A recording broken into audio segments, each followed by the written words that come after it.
Oke, sekarang halaman 6 kita bisa lihat di sini terdapat 3 tanda baca pada isim ma'rifat dan nakiroh, antara lain fathah, kasroh, dan domah. Tentu fathaten, kasroten, dan domaten.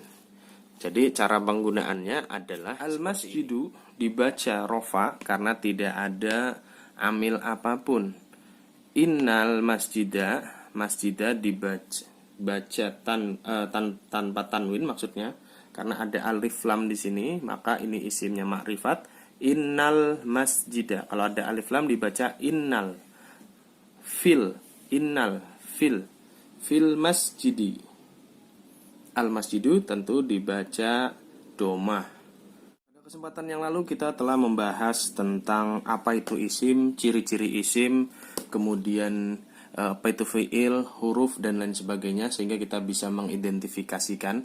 Terus kemudian cara membaca isim makrifat dan isim nakiroh, apa itu isim makrifat dan isim nakiroh, juga banyak orang belajar bahasa Arab tapi banyak juga yang mengalami kegagalan. Kenapa? Karena tidak mengetahui sistem cara belajar yang baik.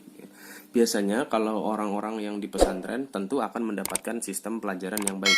Nah, bagi orang-orang yang di luar pesantren, yang tidak pesantren, contohnya pedagang, pekerja, atau freelance, atau orang-orang umum seperti kita ini, biasanya itu tidak mengerti bagaimana cara mempelajari bahasa Arab, apalagi khususnya kitab gundul ya. Sehingga banyak terjadi kegagalan. Nah, makanya sistem yang benar adalah tidak mencampur adukan materi atau konsentrasi kepada satu titik dulu, seperti yang kita lakukan pada metode ini ya. Jadi kita konsentrasi kepada isim. Apa itu isim? Bagaimana jenis-jenis isim, terus kemudian ciri isim itu apa, pembagian isim yang diperlukan seperti ma'rifat dan nakiroh, cirinya juga apa, ada alif lam dan tanwin, terus kemudian kita bisa mendeskripsikan atau menganalisis sehingga bisa memponis bahwa itu isim. Jadi kita tidak kebingungan, tidak tercampur mana isim, mana fiil, karena kalau dicampur sekaligus materinya isim dan fiil, kita akan sangat kebingungan sekali ya untuk ini isim atau fiil tanpa mengidentifikasi ciri-ciri yang spesifik. Nah, tapi kalau kita mempartisi bagian-bagiannya, kita konsen dulu kepada isim dulu, nanti kita akan benar-benar paham apa itu yang disebut dengan isim plus ciri-cirinya serta pembagian-pembagiannya. Jadi kita tidak kecampur. Memang baik-baik saja sebenarnya untuk mencampur adukan materi, cuma yang jadi masalah apakah kemampuan berpikir kita bisa memenuhi persyaratan atau bisa mengikuti beban-beban yang akan kita peroleh di materi-materi tersebut, atau malah kita jadi tidak kuat, lupa, sering lupa, terus kemudian blank dan lain sebagainya, sehingga materi-materi yang ada malah tidak nyantol sama sekali. Nah, dengan metode ini kita akan memisahkan dulu, tidak mencampur adukan antara fiil dan isim, minimal isim saja dulu untuk kita pahami. Terus kemudian isimnya pun disederhanakan lagi. Jadi kita isim yang segitu banyak disederhanakan jadi 2 saja. Konsen ke isim ma'rifat dan isim nakiroh. Itu yang akan kita bahas. Makanya pada kesempatan yang lalu kita sudah membahas salah satunya cara membaca isim ma'rifat dan isim nakiroh ya. Contohnya kemarin kita review lagi. Contohnya adalah masjidun. Ini adalah isim nakiroh. Terus kemudian kalau kita mau merubah ke dalam ma'rifat, tinggal ditambahkan al masjidu. Yang nakiroh dibaca tanwin, masjidun. Yang makrifat dibaca domah, tidak tanwin maksudnya. Tinggal nanti domaten atau domah, fathaten atau fathah, kasraten atau kasroh. Ini yang harus kita konsentrasikan dalam membaca isim ya, di akhir. Cukup konsentrasi baca akhirnya saja. Kalau depannya itu kita bisa lihat kamus dan lain sebagainya, atau bisa dengarkan audio bahasa Arab. Nanti ini akan kayak misalkan kita dengar nama muslimun, otomatis kalau ada mim, sin, lam, mim itu muslimun, tidak bisa dibaca maslama atau mislama. Jadi umumnya akan dibaca muslimun karena kita sering dengar kata ini. Muslimun. Tinggal baca ini muslimun, musliman, apa muslimin, atau muslimu, muslimi, atau muslima. Seperti apa. Nah, ini yang akan kita bahas sampai tuntas, sampai bisa. Jadi tidak ada lagi istilah tidak bisa membaca kitab gundul. Karena orang belajar harus ngerti basic si bahasa Arab itu seperti apa sih. Kita nggak perlu mahir-mahir, asal ngerti basicnya, alurnya dari bahasa Arab itu, kita akan bisa memahami pola-pola dan peta-peta. Ternyata bahasa Arab gundul itu polanya seperti itu. Makanya bener banget ya di buku ini. Dengan buku dan VCD ini tidak ada alasan lagi untuk tidak dapat membaca kitab gundul. Ini buku bener banget. Jadi sudah kita coba praktekkan dan kita pelajari. Ternyata ini bahasa Arab dengan buku ini jadi gampang banget. Gundul tuh jadi gondrong. Jadi seperti ada rambutnya ya.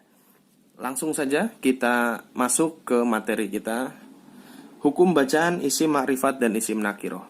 Setelah memahami isim ma'rifat dan isim nakiroh, kalau belum paham, previously, buka lagi video yang berikutnya, yang sebelumnya, yang previously itu tentang ma'rifat dan nakiroh. Kalau sudah paham, lanjut nonton video ini.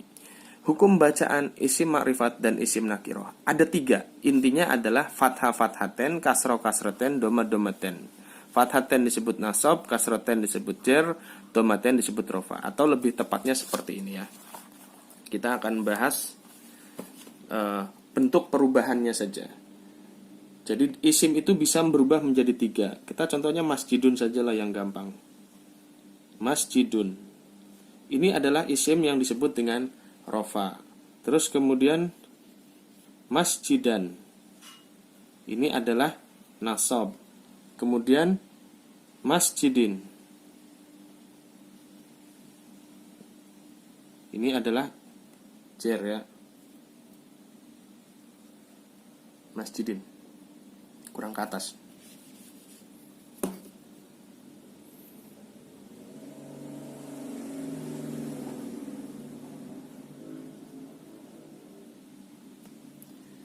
Ini adalah rofa, domaten, fathaten disebut nasab, atau kasroten disebut dengan jer. Kalau dalam buku bahasa Arab klasik mungkin kita sering dengar ya, ada dalam jurumnya dan sebagainya itu ada marfu, ada mansub, ada majrur. Nah, ini juga disebutnya jar majrur ya. Jar majrur, tapi dalam buku ini diistilahkan sebagai jer karena mungkin lidah kita lebih cocoknya nyebutnya jer ya. Enggak masalah, jar sama jer sebenarnya sama. Rofa atau rafa ya. Rofa, ini baca rofa, ini baca jer. Tapi konsen kepada domaten, domah itu rofa, fathah itu nasab, kasroh itu jer. Konsen kepada kapan isim-isim itu dibaca rofa, nasab, atau jer. Ini yang jadi pembahasan kita pada kesempatan kali ini. Jadi kita cukup konsentrasi. Setelah nakiroh dan ma'rifat sudah selesai, kita konsentrasi ke perubahan ini. Jadi peta pelajaran kita adalah kemarin nakiroh atau ma'rifat. Ini sudah beres, maka pelajaran berikutnya adalah rofa, nasab, atau jer. Ini petanya. Atau domaten, fathah, fathaten, kasroh, kasroten. Kalau sudah ngerti apa yang harus kita pelajari, itu tidak menutup kemungkinan kita akan bisa. Nah, yang jadi masalah, terkadang orang belajar bahasa Arab tidak ngerti yang harus dipelajari itu apa. Hanya datang, kemudian ikut, dengarkan, terus kemudian bertanya, atau susun tumpuk materi, penumpukan beban-beban yang ada. Yang ada malah bahasa Arab itu terlihat seperti rumit. Nah, tapi kalau kita memahami materi, objek kita yaitu bahasa Arab itu, dan memahami benar karakteristik bahasa Arab itu seperti apa, metodenya, basicnya, petanya, alurnya, maka bahasa Arab itu jadi mudah sekali. Makanya kita belajarnya nyicil ya, jadi kita punya istilah belajar nyicil. Kemarin kita belajar nakirah ma'rifat, sekarang kita konsen belajar ke sini. Nah, untuk lebih jelasnya bisa lihat di buku pada halaman berapa ya? Bab 1 isim, bab ini. Halaman 7. Halaman 7 isim dibaca fathah, berarti fathah atau fathaten. Apabila diawali oleh amil nasab, inna, anna, ka'anna, lakinna, la'ala, laita. Ini apabila isim dibaca nasab harus bertemu atau diawali dengan huruf-huruf amil. Ini huruf-huruf nasab ya. Amil nasab, inna, anna, ka'anna, lakinna, la'ala, laita. Kita cukup menghafal 6 ini saja. Nanti kita akan terbiasa. Inna, anna, ka'anna, lakinna, la'ala, laita. Contoh, al-ustadu dibaca al-ustada karena ada inna. Innal ustada. Atau kalau tidak ada alif lam dibaca ustadan. Yang berikutnya, isim dibaca kasroh atau kasroten apabila masuki atau diawali oleh huruf-huruf amil jar berikut. Min, ila, an, ala, fi, bilika, rubah, khala, ada, hasya. Atau kena juga huruf dhorof, amama, fauqa, tahta, wara'a, janibas, dan seterusnya sampai yang ketiga adalah huruf qasam, wa dan ta. Jadi ada 3 yang harus dipelajari dalam jar, yaitu amil jar sendiri, dhorof yaitu termasuk amil jar juga, terus kemudian qasam yang juga merubah status isim berubah menjadi jar. Nah, contohnya adalah min ketemu isim rasulun, maka berubah jadi min rasulin. Min ketemu isim makrifat ar-rasulu, maka isim makrifat ar-rasulu berubah minar rasuli. Lu berubah jadi li karena ada min di depan. Min merubah nakiroh menjadi kasroten. Min juga merubah makrifat menjadi kasroh. Awal katanya adalah rasulun, ketemu dengan min rasulin. Ar-rasulu minar rasuli, kira-kira seperti itu. Terus ini juga sama, dhorof penggunaannya madrasatun, ketemu amama madrasatin. Al-madrasatu, kenapa tuh? Karena ada alif lam. Ingat-ingat pelajaran isim makrifat dan isim nakiroh, itu jangan sampai lupa. Amamal madrasati, amama madrasatin, amamal madrasati. Yang berikutnya adalah wallahi, wal asri atau tallahi. Nakirohnya tidak bisa karena waw qasam itu pasti ketemu isim ma'rifat. Wal asri bimakna qasam ya, dengan makna sumpah. Tallahi juga tidak bisa isim nakiroh karena harus ketemu ma'rifat. Tallahi artinya juga sumpah juga. Tapi kita tidak konsen ke arti, awas jangan mencampur adukan materi. Kita konsentrasi belajar baca. Tidak perlu tahu artinya. Jadi konsentrasi belajar baca. Walaupun tidak tahu artinya, kita harus bisa membaca itu sebagai apa. Yaitu rumusnya tadi, kalau ada isim nakiroh ketemu isim makrifat atau nakiroh ketemu amil, maka amil jar, maka dibaca kasroh atau kasroten. Amama madrasatin, amamal madrasati. Dan kita nggak tahu amama ini artinya apa, madrasah itu artinya apa, dan tidak perlu tahu. Yang penting kita ketemu ini, isim ketemu amil jar, maka langsung dibaca kasroten, amama madrasatin. Isim dibaca domah atau domaten apabila tidak bersamaan dengan amil nasab dan amil jar, maka isim tersebut disebut rofa, yaitu dibaca domah atau domaten. Ustadun al-ustadu, ustadun al-ustadu. Baik, kita akan coba praktekkan langsung dengan tulisan yang terstruktur. Contohnya seperti ini, yang gampang saja ya. Allahu, Allah. Ini Allahu adalah isim rofa. Kenapa rofa? Karena tidak diawali dengan amil, maka dia dibaca Allahu. Terus apabila Allah ketemu dengan amil nasab, maka dibaca Allaha. Inna ya, amil nasabnya contohnya inna. Innallaha. Apabila bertemu dengan amil jar min, maka berubah menjadi minallahi. Allahu dibaca rofa karena tidak ada amil yang menyertai. Ini amilnya. Apabila tidak ada amil yang menyertai, maka isim dibaca rofa sesuai dengan makrifat atau nakirohnya. Kalau dia makrifat, maka dibaca u. Kalau dia nakiroh, maka dibaca un. Allahu ini adalah isim makrifat atau isim nakiroh? Isim makrifat, betul. Maka dibaca Allahu. Sedangkan inna adalah amil nasab. Apabila bertemu dengan isim, maka akan menasobkan isim. Maka inna akan berubah menjadi menasobkan lafadz Allah, berubah menjadi Allaha. Innallaha. Dan min menjarkan isim Allah, maka akan berubah menjadi minallahi. Allahu karena tidak ada amil apapun, tidak ada amil apapun.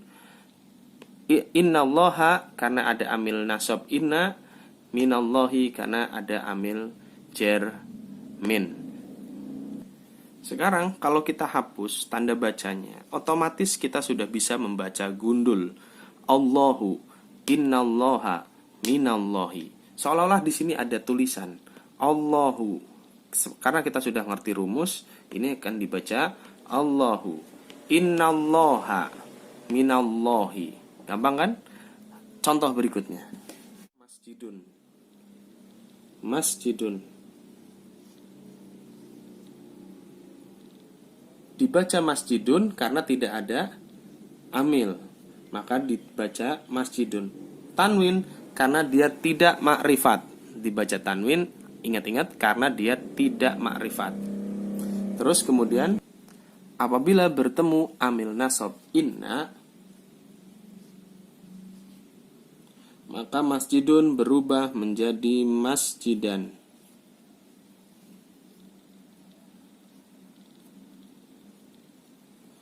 Apabila bertemu dengan amil jar min,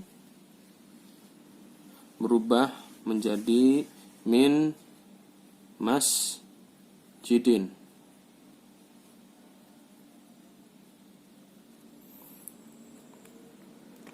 Nggak kelihatan ya minnya ya. Kita ulangi, naikkan ke atas.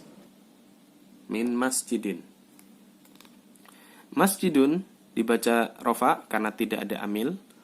Inna masjidan dibaca nasab karena ada amil nasab. Inna. Min masjidin dibaca jar karena ada amil jar min. Sekarang kita akan menghilangkan tanda baca sehingga ini menjadi gundul dan kita akan bisa membacanya. Sekarang sudah gundul. Masjidun, inna masjidan, min masjidin. Mudah sekali bukan? Jadi tidak ada alasan untuk tidak bisa membaca gundul. Kan itu baru satu isim. Iya, kita belajarnya bertahap. Satu-satu dulu. Nanti akan 2 isim, 3 isim, 4 isim, ketemu fiil, dan lain sebagainya. Yang pasti rumus-rumus yang kecil-kecil ini kita harus kuasai. Kalau rumus ini tidak bisa kita kuasai, maka nanti ketika rumusnya susun tumpuk, kita juga tidak akan bisa menguasai. Oke, untuk lebih mahir lagi, kita langsung masuk ke contoh yang ketiga. Terus yang ketiga adalah contohnya apa ya? Kemarin muslimun ya. Muslimun dibaca muslimun karena tidak ada amil sama sekali di depannya. Jadi kita baca muslimun. Nasab inna musliman karena tidak ada amil dibaca muslimun, maka kalau ada amil nasab maka langsung dibaca inna musliman. Jangan lupa dikasih tanda baca di bagian akhir ya. Di bagian akhir di sini tanda baca fathaten. Ada alif naik ke atas seperti ini.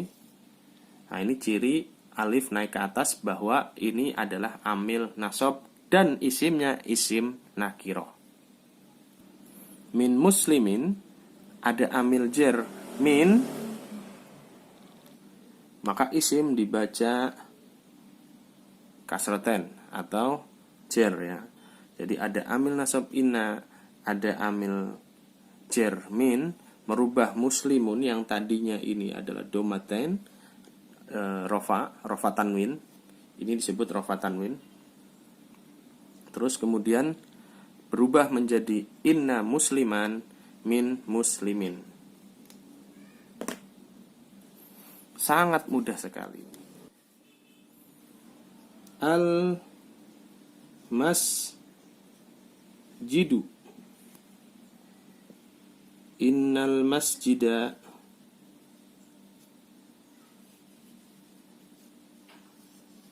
fil masjidi,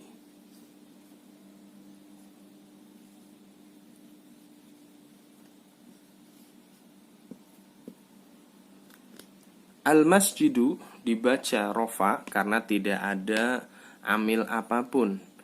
Innal masjida, masjida dibaca tanpa tanwin maksudnya, karena ada alif lam di sini, maka ini isimnya makrifat.